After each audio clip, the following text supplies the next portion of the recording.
नमस्कार दोस्तों, आप देख रहे हैं गुरु टीवी लाइव। सीआरसीएस सहारा रिफंड पोर्टल पर जिन्होंने आवेदन किया और उन्हें भुगतान नहीं मिला, किसी को 2 वर्ष हो चुके, किसी को 1 वर्ष, किसी को 6 माह, जबकि नियम 45 दिन का था और पुनः आवेदन करने के उपरांत भी 45 दिन का समय रखा गया था, लेकिन इस प्रक्रिया का पालन नहीं किया जा रहा है। और इसमें गलती किसकी है, इस संबंध में मैंने सीआरसीएस से पूछा था और उन्होंने बताया कि मैंने उनसे यही पूछा था कि इसमें सहारा की गलती है, सहारा समूह द्वारा संचालित सोसाइटी की, अथवा सीआरसीएस की।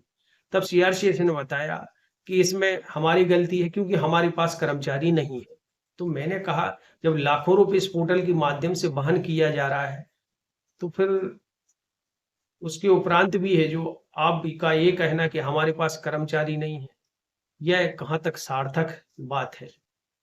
तब उन्होंने कहा, अब इसमें हम कुछ नहीं कह सकते, कुछ चीजें ऐसी हैं जो आप स्वयं समझते हैं। तो मैंने कहा ठीक है। उसके उपरांत मैंने उनसे पूछा कि बहुत से जमाकर्ता ऐसे हैं कि जिनकी कोई भी डिफिशियंसी नहीं है, फिर भी उनको पैसा नहीं मिल रहा है। तब उन्होंने बताया कि जांच प्रक्रिया चल रही है। फिर मैंने पूछा, स्टार मल्टीपर्पज कोऑपरेटिव सोसाइटी की बहुत सी मेंबर्स इनवैलिड हैं, इसमें गलती किसकी है? सहारा समूह की सहकारी समिति है जो उनकी, अथवा है जो सीआरसीएस की? तब उन्होंने बताया कि इसमें सीआरसीएस की गलती नहीं है, इसमें सहारा समूह द्वारा संचालित सोसाइटी की गलती है, क्योंकि उनके द्वारा है जो डाटा उपलब्ध नहीं कराया गया। और मैंने उनसे पूछा कि आखिर यह भुगतान अब कब तक होगा, तो उस संबंध में उन्होंने कहा, मैं इस संबंध में हम कुछ नहीं कह सकते, जैसी जांच होती जाएगी भुगतान डाला जाएगा। तो कहने का मतलब, सहारा रिफंड पोर्टल का भुगतान अनिश्चितकालीन है, कब मिलेगा कैसे मिलेगा यह कोई कह नहीं सकता। और मैंने उनसे यह भी पूछा कि वैध निवेशक, सर्वप्रथम आपको प्राथमिकता देनी चाहिए थी कि जो हाई कोर्ट कंज्यूमर फोरम के आदेश हैं और आपके पास जमा भी हो चुके हैं, तो पहले उनको भुगतान दिया जाना चाहिए था, क्योंकि माननीय सर्वोच्च न्यायालय के आदेश आदेश में भी लिखा है कि वैध जमाकर्ता, शिकायतकर्ता, इस इन शब्दों का उल्लेख है, लेकिन आपके द्वारा वह पालन नहीं किया जा रहा है। तो उन्होंने बताया कि भाई, इसके लिए आप है जो जितेंद्र नागर जी से संपर्क करें। इस तरह की उन्होंने बातें बताई।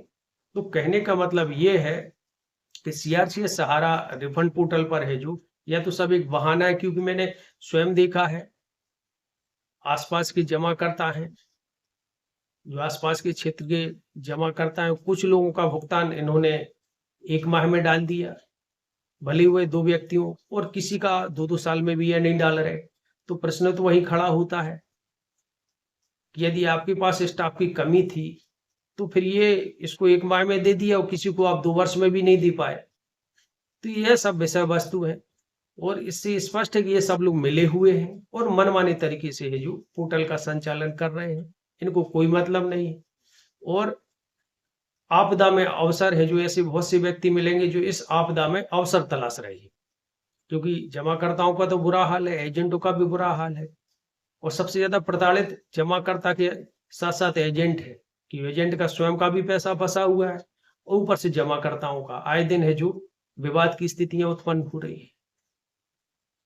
और यह 15 वर्ष हो चुका है।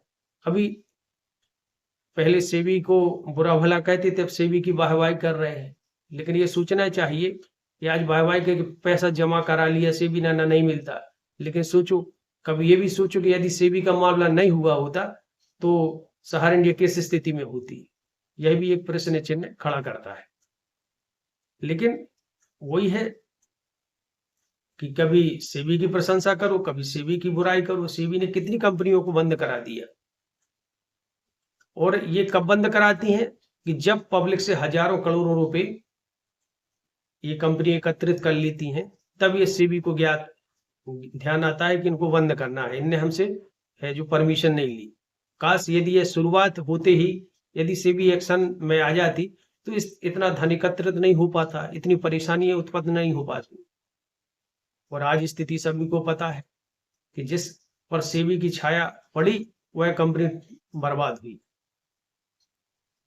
वो तो भला हो कि सहारा ग्रुप में बहुसंख्य जमा करता है, संपत्ति प्रॉपर्टी है, इसलिए है जो सभी लोग लड़ रहे हैं, अन्यथा पल्स, साई प्रसाद और ऐसी कितनी कंपनियां हैं। और आज आपदा में अवसर, सीआरसीएस की टीम जैसी, सहारा जैसी संस्थाएं हैं जो आपदा में अवसर तलाश रही हैं, मन माने तरीके से है, जो पैसा देना है तो देंगे, नहीं देना है तो नहीं देंगे।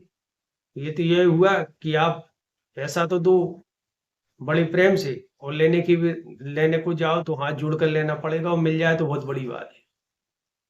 तो आज स्थिति बहुत ही दुखद है, दयनीय है। और सीआरसीएस को मैंने बहुत सी आरटीआई भी लगाई है, और मैंने सेंटर रजिस्ट्रार को भी लिखा है, जवाब भी आया है। लेकिन यही है कि वही शॉर्टकट जवाब देते हैं कि प्रक्रिया चल रही है। उसके अलावा है जो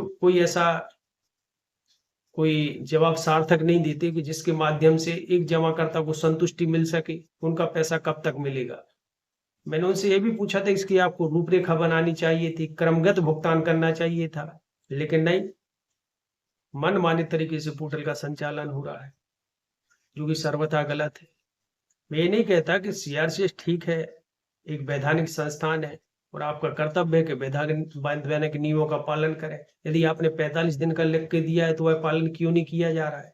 और या यदि आपकी स्टाफ की कमी या कुछ है तो आपको माननीय सर्वोच्च न्यायालय के समक्ष इस बात को रखना चाहिए था। अब स्टाफ के लिए ऐसा तो है नहीं कि जमाकर्ता स्टाफ उपलब्ध कराएंगे कि सहारा के एजेंट उपलब्ध कराएंगे, ये तो आप ही सीआरसीएस को ही व्यवस्था करनी है। लेकिन कहते हैं ना, टाइम पास करना, अभी टाइम पास कर रहे हैं। धीरे धीरे धीरे जब से ये 5,000 करोड़ रुपए और रिलीज हुआ है, ऐसा लगता है भुगतान और बहुत ही शिथिल हो चुका है। तो आज जमाकर्ता भी सोच रहे कि हो क्या रहा है, मजाक चल रहा है। जमाकर्ता पैसा पाने हेतु अत्यधिक परेशान है, निरंतर पूछते हैं भाई पैसा कब मिलेगा। सहारा के बहुत से एजेंट हैं जो उनको परेशान करते हैं। आए दिन हम मेरे पास फोन आते हैं कि भाई फलाने का पैसा ठिकाने का अभी तक नहीं आया, क्या करें क्या ना करें। मैं यही कहता हूं कि भाई जहां से आपने आवेदन किया वहां जहां चेक कराएं, और यदि उसमें कोई त्रुटि मिस बताई जा रही तो आप सहारा के नजदीकी कार्यालय से संपर्क करें। और कार्यालय से संपर्क करते हैं तो उनका कहना है कि वो साइट वगैरह है जो उनकी वो बंद हो चुकी हैं अभी। तो ये सब ड्रामा चल रहा है, और ये कब तक चलेगा ये तो नहीं कह सकती।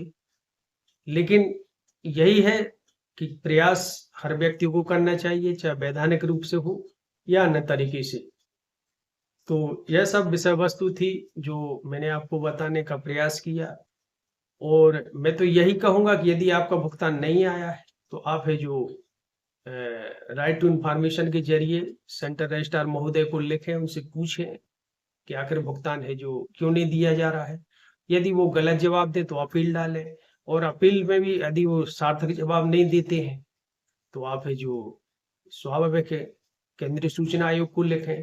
तो इस तरह की जो अपने हाथ में है, जो कम खर्चीला है, जमाकर्ता स्वयं कर सकता है, तो इस प्रकार से वह स्वयं कार्रवाई करे। और इस तरह की कार्रवाई करने से ये है कि आपका भुगतान भले ही विलंब हो, लेकिन आपका भुगतान मिल जाएगा, क्योंकि आप गलत तो कुछ कर नहीं रहे, आप अपना भुगतान ही तो मांग रहे हैं।